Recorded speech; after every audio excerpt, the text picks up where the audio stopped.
What does it mean to be underrated? The definition of underrated is anything that has not received the merit, recognition, or praise it deserves. With the definition out of the way, make sure to follow us on Instagram at @BBasketballCentral to never miss another post. Without further ado, let's take a look at the most underrated player on every NBA team. 30 players that should receive more praise and respect that they don't already get.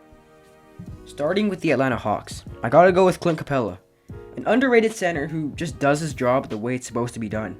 Although Capella made a name for himself in Houston alongside James Harden and Chris Paul, catching lobs and finishing plays, he's been even better in Atlanta, where he does all the dirty work and plays defense. At Christian_Buckley4 puts it best. He says that Clint Capella is an essential reason as to why Atlanta has improved defensively. 2.3 blocks per game, 14.2 rebounds per game, which is in fact the highest RPG average in the league. The Boston Celtics. For me, it was between Robert Williams and Evan Fournier, but I ended up going with Fournier over Williams. Evan Fournier is a solid 4th or 5th option on a championship team. At Kieran Versteeg says, Evan Fournier, he's a really good shooter and can give you buckets. This is completely true, as although Evan Fournier is not the greatest defender, he provides a scoring punch on offense. And to be honest, Fournier is not the best fit on the Boston Celtics, yet he's still an extremely underrated player and deserves more respect. On the Brooklyn Nets, I chose Timothy Luwawu-Cabarrot, otherwise known as TLC. At NJBulo_J06 says, TLC, he can contribute to the team coming off the bench, nice defender as well. Nothing much to say, just a solid bench player that no one talks about. Not an obvious one to say the least, but on the Charlotte Hornets, Gordon Hayward is in my opinion the most underrated player. At Dabby Dumduck says, Gordon Hayward, he's making a big impact on the team and no one is realizing it. Honestly, a lot of players on the Hornets are underrated. Rozier, Graham, Bridges, and Washington Jr. are all pretty underrated players to say the least. Chicago Bulls, Patrick Williams. The kid is special and doesn't get talked about enough. At Matthew_Justice_Jones says, Patrick Williams, he averages 10 and 5 on 48% shooting in only 28 minutes of play and is a good two-way player. Patrick Williams is special. I think that he could be the next Kawhi Leonard, with the development of his mid-range shot and being a great defender already. Cleveland Cavaliers. Darius Garland, such an underrated player, who gets overshadowed by his teammate Colin Sexton. He's averaging 17 points and 6 assists this season. At Noah Dimmitt says, Darius Garland, elite playmaker ability. For the Dallas Mavericks, Dorian Finney-Smith. At Alec_Kraz says, Dorian Finney-Smith, man is elite on defense and takes on the opposition's best player. Honestly, couldn't agree more. Finney-Smith is elite on defense. And although he only shoots 36% from 3, he can still knock down shots when he's open. Denver Nuggets. There shouldn't be any debate about this one. It's Monte Morris, one of the best backup point guards in the league when Jamal Murray is healthy. At Kieran Versteeg says, Monte Morris, good backup PG, which is exactly what he is.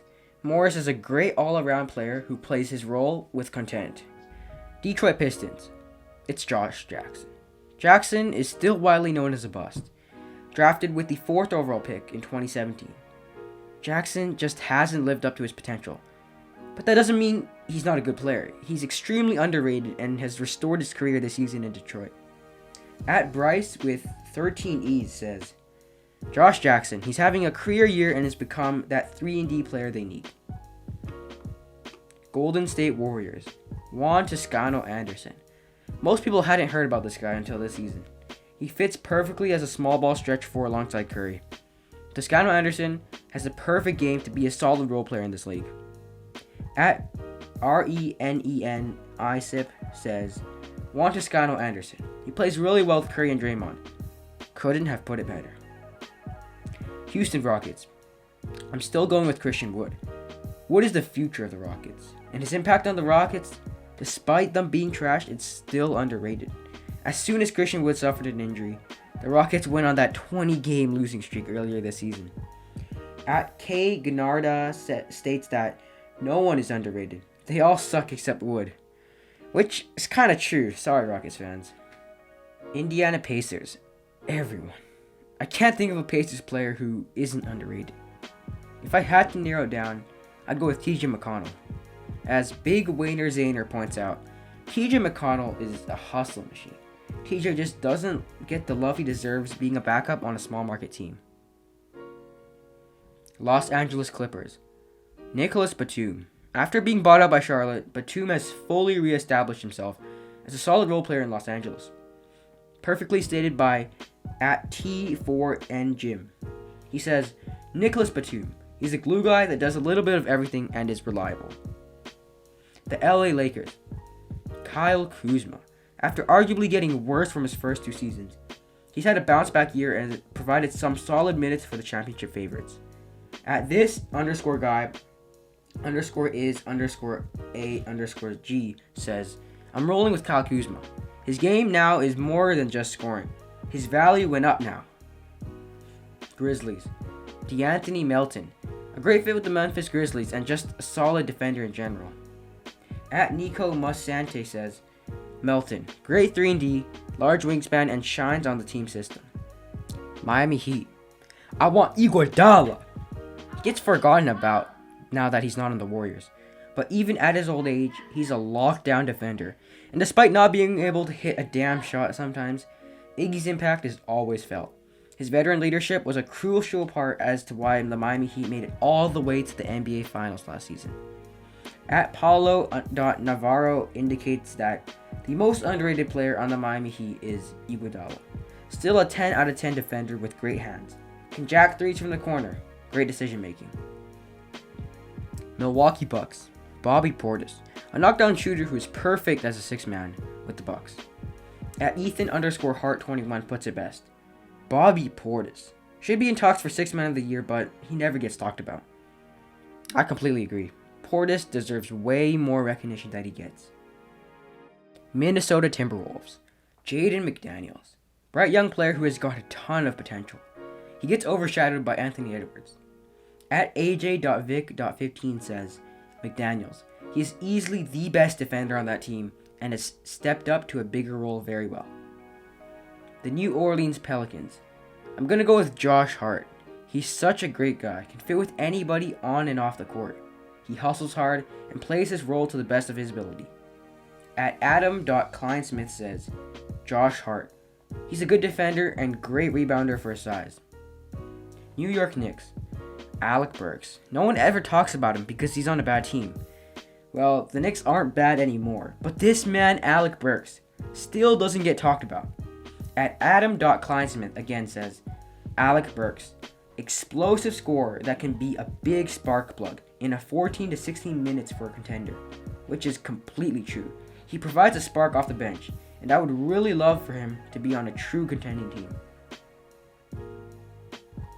The OKC Thunder. This is a tough one. Have to choose between Baisley, Shea, Maladon, Brown, and Lou Dort. But I have to go with Lou Dort. An absolutely elite defender who is coming into his own on offense. I think that he can be the third option on a championship team in the future. At John Cedric Rocabo gives Lou Dort his credit for being so underrated in all caps. The Orlando Magic. Easily Markelle Fultz. He broke out into a solid 15 point per game score in Orlando, but just doesn't get talked about because he's in Orlando. Hopefully he recovers from his ACL soon. At Shirk Ethan says, Markelle Fultz shows that he can play well when not injured. The Philadelphia 76ers. I know a lot of people won't like to hear this, but it's Danny Green. A solid 3-and-D wing who went from overrated and slandered in the past 3 years to now a great shooter and starting small forward for the best team record-wise in the East. At Al.ia says, Danny Green, don't kill me. But it's true, Danny may have just killed his reputation, but is still a solid role player and the most underrated player on the 76ers. I want to give credit to Tobias Harris and George Hill, who are also criminally underrated as well. But I just had to give the credit and the nod to the back-to-back champ Danny Green. The Phoenix Suns, Cameron Johnson. People just don't talk about him. A rising star and a knockdown shooter who has so much potential on this young Phoenix team. At Ravia_Costa couldn't have put it better. He says, Cameron Johnson, if you find him open at 3, he can be the most deadly player off the bench. Portland Trailblazers, Yusuf Nurkic. Some of you may know me as a big Nurkic fan, but he's just that good. His stats don't represent his true impact on the Blazers, as he provides so many of the little things, whether it's defense, passing, or rebounding when needed. At Shirk Ethan says, Nurkic, great rebounder and can score if needed. Sacramento Kings, this is a hard one, but DeLon Wright. After being traded at the deadline for 2 future second rounders and Corey Joseph, Wright has shown that he can be spark off the bench when his name gets called on. Yet nobody cares about him, nor the fact that the Kings had to trade away 2 second-round picks just for DeLon Wright. Not even a single person responded with DeLon Wright on the story question, so I can't quote anyone on it. Just more the fact that he's so underrated, especially behind Fox, Hield, and Halliburton in the pecking order. San Antonio Spurs, everyone on the roster. But if I had to choose, definitely DeJounte Murray. At H_U_HHHHH says, DeJounte Murray, averaging 16, 7, and 5, and 1.7 steals. Sad to see him go under the radar. The Toronto Raptors. At 7 Hannity says, Boucher, man's not credited enough for his talent and work. Respect the grind. Nothing but facts here. Chris Boucher should undoubtedly be in the conversation for 6th Man of the Year. Moving on to the Utah Jazz. Mike freaking Conley. Conley Jr. provides so much for the Jazz that doesn't show up in the box score. I want to shout out Royce O'Neal, Joe Ingles, and Jordan Clarkson. They've been killing it this year as well. And our last team, the Washington Wizards. Daniel Gafford. Not a prominent name by any means, but a decent role player for the Wizards. He was good on the Bulls as well, and hopefully he breaks out in Washington. At DevinH.777 says, Daniel Gafford. I haven't heard of him, but he's been really good for the Wiz. And that does it. The most underrated player on every NBA team. It was hard to narrow it down to one player, but I'm sure there are plenty of other underrated players that I haven't mentioned in this video. Let me know your thoughts in the comments below. Was I mostly right or mostly wrong? Were there any underrated players I missed? Make sure to follow us on Instagram to have your chance to be featured in one of our next videos. You can find us on YouTube or your preferred podcast platform. Make sure to drop a like and a sub. It's always free, and you can unsubscribe later if you change your mind. But that does it. See you guys in the next one. I'm out.